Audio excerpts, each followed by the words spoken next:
दिया। कमाल कर रहे हैं। आपको लग रहा है एक ही आदमी था? मैं पूछना चाहती हूँ कि एक ही आदमी था इस देश की विरासत में। राकेश त्रिपाठी जी, मुझे लगता है विपक्ष होना सही काम होता है, लेकिन विपक्ष में रहकर एक तरह से मानसिक संतुलन खो जाना वो क्या सही है? क्या आज विवेक श्रीवास्तव जी यही नहीं दिखा रहे?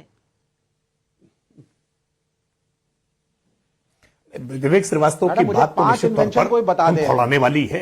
ये जिस तरह की बात कर रहे हैं, भारत की धरती पर रहेंगे, भारत का खाएंगे, भारत की आबो हवा में जिएंगे और भारत के संविधान के तहत दिए गए इस लोकतांत्रिक अधिकार का प्रयोग करके भारत की धरती पर ही थूक देने का काम करेंगे। ये कह रहे हैं कि भारत ने कुछ दिया नहीं, पूरी दुनिया को राह दिखाने का काम जिसने किया है, भारत की प्राचीन शिक्षा व्यवस्था से लेकर के और भारत में लोकतंत्र इस दुनिया में सबसे पहले स्थापित करने का काम किसी ने किया है तो भारत ने किया है। लेकिन आज ये कह रहे हैं भारत ने दुनिया को दिया क्या है? भारत ने दुनिया को देखने की दृष्टि दी है। भारत ने चाहे विज्ञान हो, चाहे गणित हो, चाहे चिकित्सा क्षेत्र हो, क्या सुश्रुत हो, क्या चरक हो, आपको किस क्षेत्र में बताएं? आपको अभ्यास हो गया कि आपने राइट ब्रदर से वायुयान को सीखा है, आप कुछ नहीं है, को नहीं आप अपनी कहानियां बंद करिए। इतिहास पढ़ा, आपकी सारी शिक्षा पॉलिटिकल सूत्री में कीजिए, वामपंथी इतिहासकारों ने आपको दबाया गया कर दिया। ये आपकी विरासत है। जाकर के पढ़ो जरा ऋग्वेद को, जरा सामवेद को, यजुर्वेद को, अथर्ववेद को, भारत के सत्य सनातन संस्कृति को जरा पढ़ो और जानो।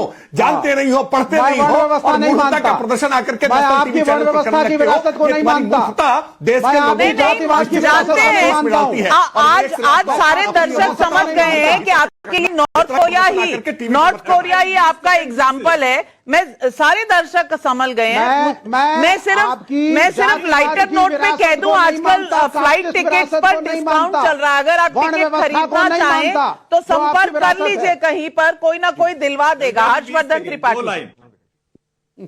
20 सेकंड फिर से। ये विवेक श्रीवास्तव कह रहे हैं कि अच्छा अलग अलग क्षेत्रों का बताइए। अब फिर मैं पुराना बताऊंगा तो 1887 19वीं, तो ये परेशान हो जाएंगे, पढ़ते लिखते हैं नहीं। अच्छा चलिए आज का सुनिए। तीन हिंदुस्तानी इन्वेंशन बता दो। 10 साल में 3 इन्वेंशन बता दो। इंदिरा नुई, निकेश अरोड़ा जैसी। अरे वो कुछ नहीं, वो वहां के देशों में जाकर के उनके सिस्टम में काम कर रहे हैं। अपने देश का बताओ, आगे सुनिए। अपने देश में बताओ, यहाँ बैठ के किया क्या है? बहुत अच्छी बात। हिंदू मुसलमान की लड़ाई के अलावा कुछ करा है पिछले 10 साल में? एक इन्वेंशन बता दो 10 साल में। देश में एक भी ढंग का व्यक्ति नहीं होने दिया। आपके देश की विरासत है जातिवाद, वर्ण व्यवस्था, कास्टिज्म। ये आपकी विरासत है, ये आपने इनहेरिट किया है।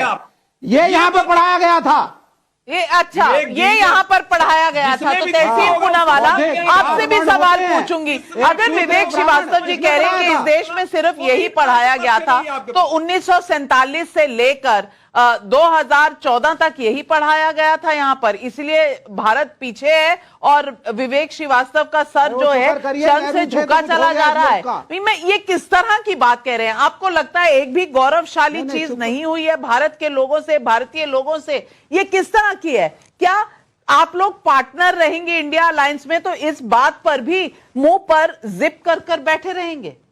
नाविका जी, आपके शो की शुरुआत में आपने जिनका एक सज्जन का, विवेक भाई अगर मैं अपनी बात रख दूं, अगर आप इजाजत दे तो, आपने एक सज्जन का बाइट चलाया आपके शो की शुरुआत के अंदर।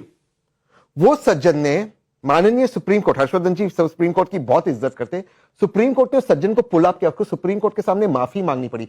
जब नाविका जी हम सबके परिजन कोविड से त्रस्त हो रहे थे, उस आदमी ने यह एडवर्टाइज किया कि कोविड का उसने क्योर निकाला है। सुप्रीम कोर्ट के सामने उसको अपॉलॉजी माननी पड़ी। आज वो सज्जन देश को सिखा रहा है। देखिए नाविका जी, हमारा इतिहास बहुत